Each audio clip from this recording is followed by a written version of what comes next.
All right, disc golf fans, welcome back to Tee Time Disc Golf's coverage of the 2019 2 Days in May A-Tier. This is Andrew Fish, and I'm joined by Johnny Blaze. Thanks, Fish. This is the front nine of round two, and we're going to be following the MPO lead card here at the dark side at the Blockhouse Country Club. It's a tighter and more technical course here, and yeah. No kidding. Every hole is a demanding line. It's going to be really important for our players to maintain their focus for 3 hours. Just depends on how many practice rounds they've gotten in and how they're feeling after already one hot round in the morning. And speaking of hot rounds, today we're going to be following a four-time world champion, Paul McBeth, who started on the sunny side with a 15 down, 1090 rated round. And we're also going to be following two-time 2 Days in May champion Andrew Fish with you. So yeah, it's going to be an exciting round. It's me. And we've got Stephen Miller. He's semi-local. I know he had lived pretty close to these courses for a couple years. Now he's up in Northern Virginia. He has won this event in the past as well. And then we've also got Chris Dickerson out of Tennessee. Chris is a total gamer, and you know that every time he comes to the course, he's going to give it his best.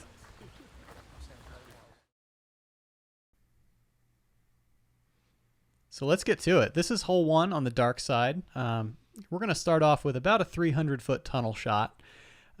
This tree on the left just came down a couple years ago, and that opened up the fairway considerably. We're going to look to throw probably a hyzer flip with a neutral mid-range or putter. That's an open fairway? It's about as open and clean as it's going to get on the dark side.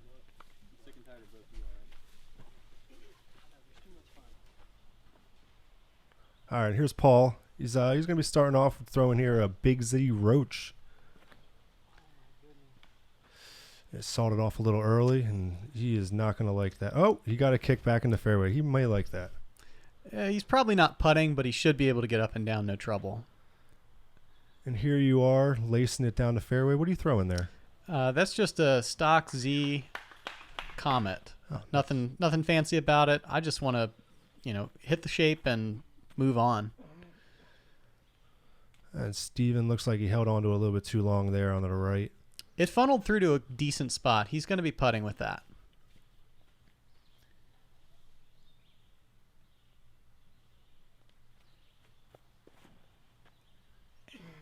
And Chris, good shape, but like Miller's, it's kind of leaking. So he ends up on the right side. It's Paul's approach. From down in that valley, this is going to play sneaky long. He doesn't have to put a whole lot into it, but not really an honest look at making it. So it's kind of uncommon to see Chris not at least hitting chains on that or some sort of metal. Yeah. Miller with really good action on that putt. He was able to work his way around a holly and get his birdie to start. And here's Paul cleaning up his par.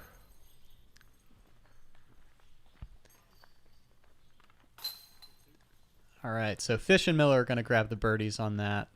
Chris and Paul escape without any danger. Just the standard 3.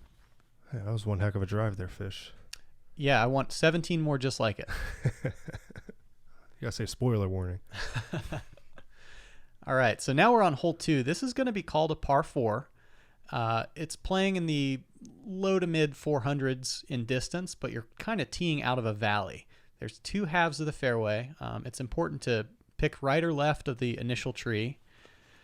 And I'm going to choose left, but not quite turn it over enough and kick way to the right.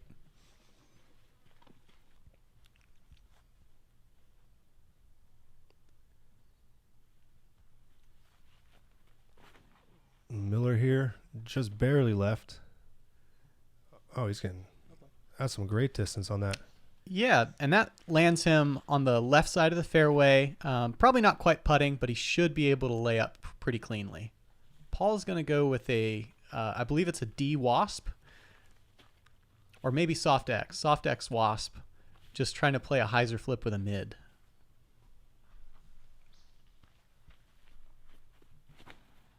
Oh, that looks great. Funnel down a little bit there. Yeah, but he went really, really far. He probably has less than 100 feet to the basket. And Chris, smooth right down the middle of the fairway. And, oh, it's beautiful. Oh, yeah. He's about the same distance as Paul. I'm pinched here on the right side, and I know that there's kind of a backdoor alley. Really thrilled with that. Yeah, I would be too. And Miller and long putt range. Wow. I think he's throwing a dart there. I've seen him play 4 rounds in the last 2 weeks, and he's been making some really long bids with that. And Chris getting a little creative with the high hyzer putt. And I don't know what Paul sees here.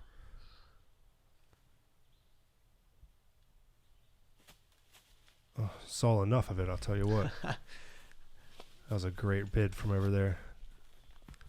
Looks like just about everywhere on this course, if you're 15 feet off the fairway, you're looking at some sort of jail putt or throw back into the fairway.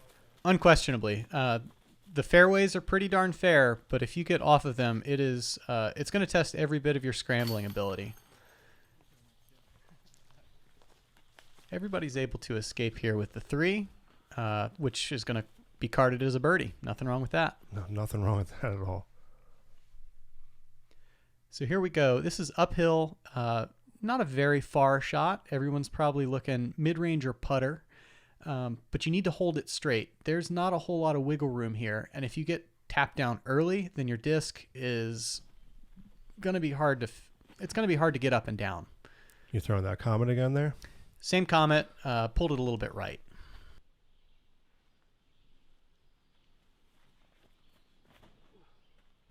Miller getting plenty of distance.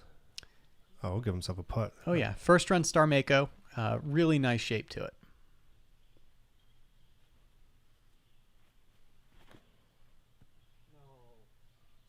Paul did not like that. Yeah, he got a pretty fortunate kick to put himself in a long putt range. And Chris holding that left side and gets himself an 8-footer for it. That was beautiful. And here you are. What are you, about 45 feet away? 45 sounds right. It's going to play uphill, and I hate it. I hate everything about it. I believe it. That laugh gave it away. And Paul from a knee. Ooh, just off the top of the basket. Oh, goodness. So he had to go around or over a holly tree from a knee uphill, and he still puts a great bid on it. Great putt from Miller. Yeah. One thing I like about that putt is Miller's usually a very vertical push putter. It's going up to down. That time, in order to make the gap, he spun it through, and nothing wrong with it. Gets in for his 2. There you are, unhappy with your 3. Yeah, I think I remember hearing Paul say that he missed 1 and 3, and those are the 2 easiest holes on the course. You need to score when you get the opportunity on dark side. Oh, yeah. Hole 4 is going to start straight. It's probably about 350 feet. You go over a little rise, and then as you cruise down this fairway, you want to move just a little bit to the left. The basket's perched on a mound that can play very fast, and it often leads to a lot of death putts. Looks like Miller's throwing that Mako again. Yeah, back to it. You kind of just get in a groove with one straight mid-range on this course, and why not keep throwing it? Oh, yeah, if it's working for you.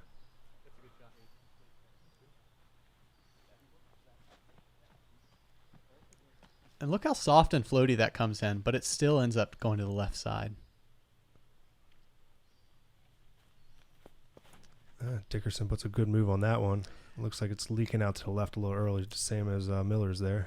Yeah, they're in a very similar spot. I think he went with an M2 there. A little stable for the situation. And I've got a Comet that would not come back, and that is 100% layup. Here's Paul throwing, what is that, a buzz he's throwing? Buzz seems right. I'm not totally sure. It could be a wasp. It looks like he made the same mistake as Steve and Chris over there. All right, I'm a coward. You're a smart coward who's not getting a bogey, it looks like. I can't tell you how technical and difficult that run is to make. He had to shape it, he had to stall it, and he was definitely risking a long comeback putt if it sails by. Same kind of thing here for Paul. Definitely pinched by some hollies.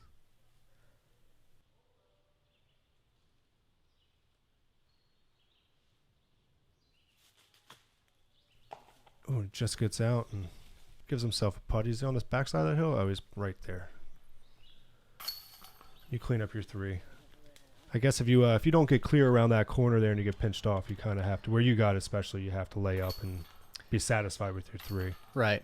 What we didn't see is Miller laid his approach up. Okay. He was not in a great spot. It was probably 40, but very obstructed. So that same hill that the basket is perched on, we're now going to go back up and again over a rise to a pretty steep green. There's several different plays, and forehand is a good one. I'm seeing a lot more backhands now. I think a couple trees have come down, which have made it more possible to throw that. It looks like you weren't kidding about finding your groove with that disc. Oh, nope, he's throwing something different here. Yeah, look at this steep hyzer flip with a Roadrunner.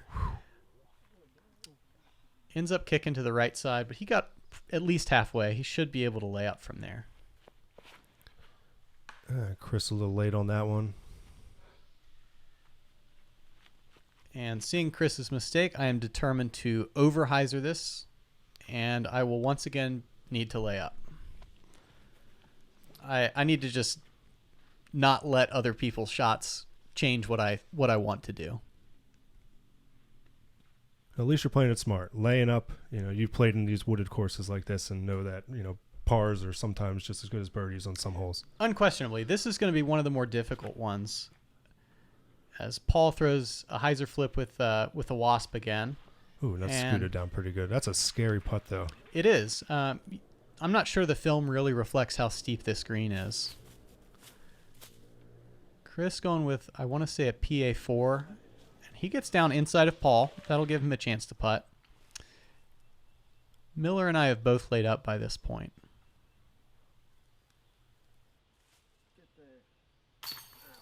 And it got there. That was a great putt. Yeah, he's crying about it out of his hand. All I see is dead center.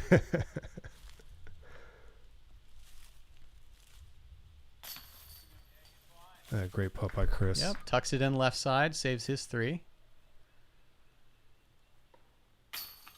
There it is. Save 3 there, too.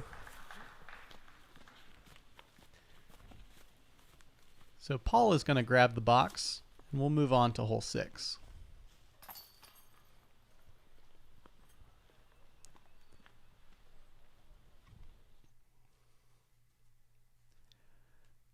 Hole 6, we're going to play parallel to the same 2 fairway, or to the last 2 fairways. There's a couple different shapes you can get there. A lot of people are going to throw some kind of flippy or straight putter, possibly a mid-range forehand or a thumber if that's your game. And Paul's going with the putter. Needs to turn a little bit.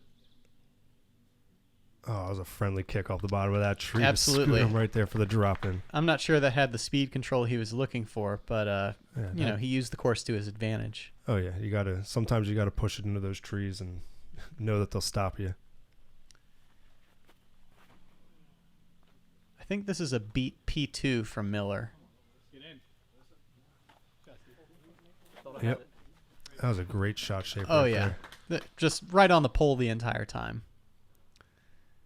Chris back to a PA4. Overturns it and then kicks to the left. We've seen that fist pump before. He's not loving his kicks right now. Oh, that's sarcastic fist pump. Absolutely. Oh. Ooh. And I saw a bad idea of Chris, and I signed right up. It's the worst shot I've seen so far.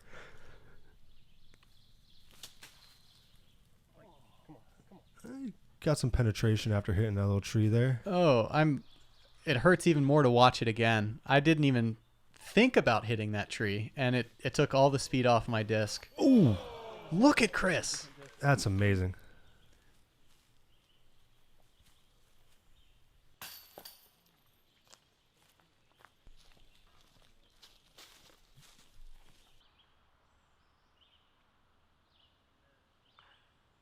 It was a little high, a little bit. I think I still should have caught it there, but Steven knows how to throw it into the basket, though.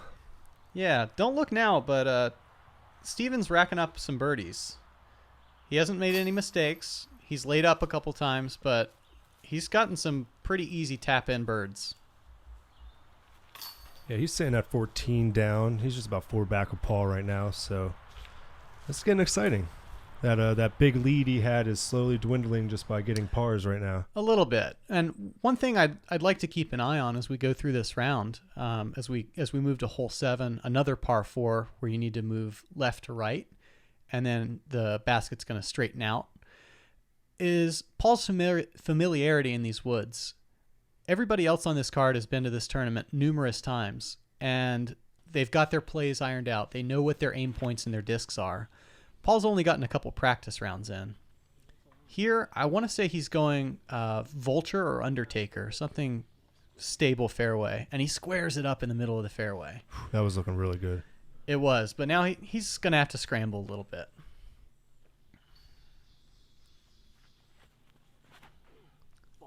Miller's throwing looks like a leopardish type of fairway driver there. Yeah, I think it's a beat TL. Okay. And he just left it to the left side the entire time. He never got the turn he wanted. He got pretty good distance on it, though, so it's not so bad. Ooh. Chris doesn't quite get the release angle he wanted on that one. I feel like a lot of these holes, if you just get good distance, you're kind of happy with it sometimes. Yeah, they threw it off the fairway, and they've made it a decent ways.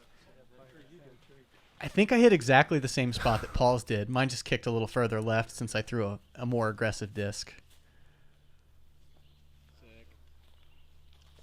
And Chris, perfect using that little backstop there. Yeah, M3 up to about 15 or 20 feet. There's Paul forehanding that zone. Seems to really be loving it and not loving that tree. Yeah, that was a good shape. He just didn't turn it quite enough. Did you hit your elbow? No, just uncomfortable with everything. Yeah, it's uncomfortable watching. Miller does good to get himself a putt out of there. And I'm again stuck having to throw some kind of scramble shot. It's still giving you a long putt there. Yeah. Like we said, this is a par 4. Okay, well, that's good so at least. So it's for par. And Paul unable to cash in on his 3.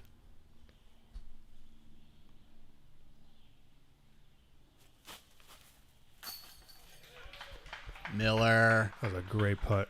Just reins it in.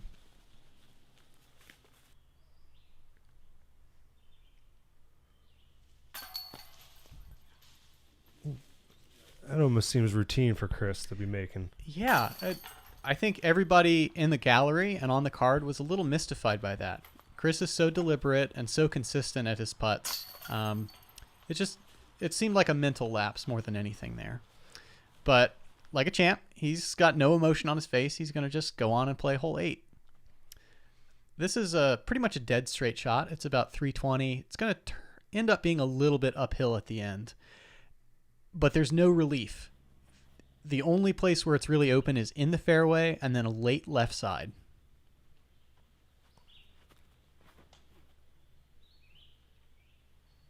Oh, Miller got a hold of that one. And got just over that trail marker tree there. Oh yeah, great little touch over top. And that's in that no relief zone over there. Yep. You see Paul looking at his hand. I know sometimes he's had difficulty with humidity, and it was hot and sticky this day. That's a great looking drive. That's an M3 to 10 feet if you like that kind of thing.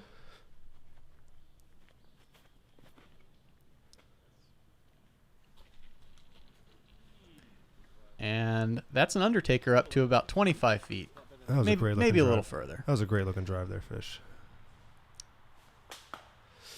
All right.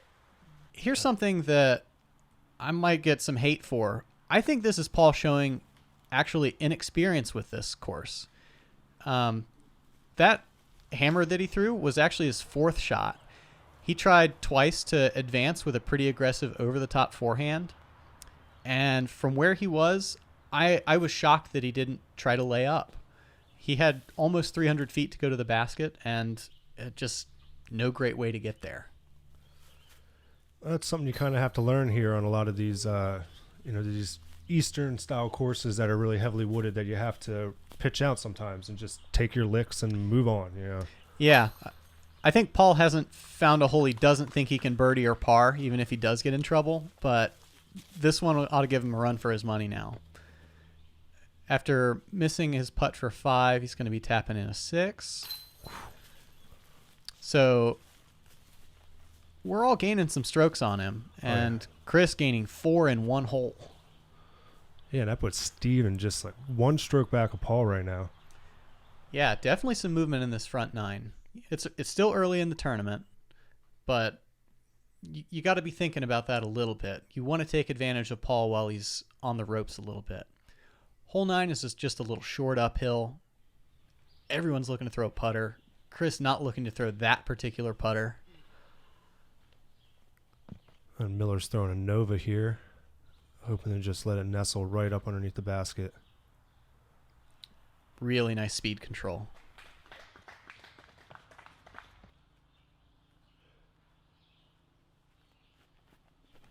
And a little early turning. Yeah, I got fortunate to sneak through a goalpost at about 40 feet away. And Paul doesn't quite finish his shot, ends up leaking left. He's going to have a jump putt for 2. Chris with a forehand. Not quite as good as the forehand he threw earlier, but he'll get his par from there. Guess you can't expect that every time. There's Paul. Bites the hole in half, throws it, or putts it as far as he threw it, and takes a 2 for it.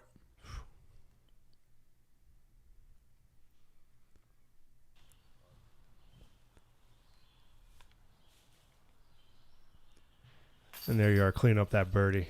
Yeah, for me, that's a good one to get. I've kind of had a slow front 9 after the first 2 holes, and that felt like a little bit of a momentum boost.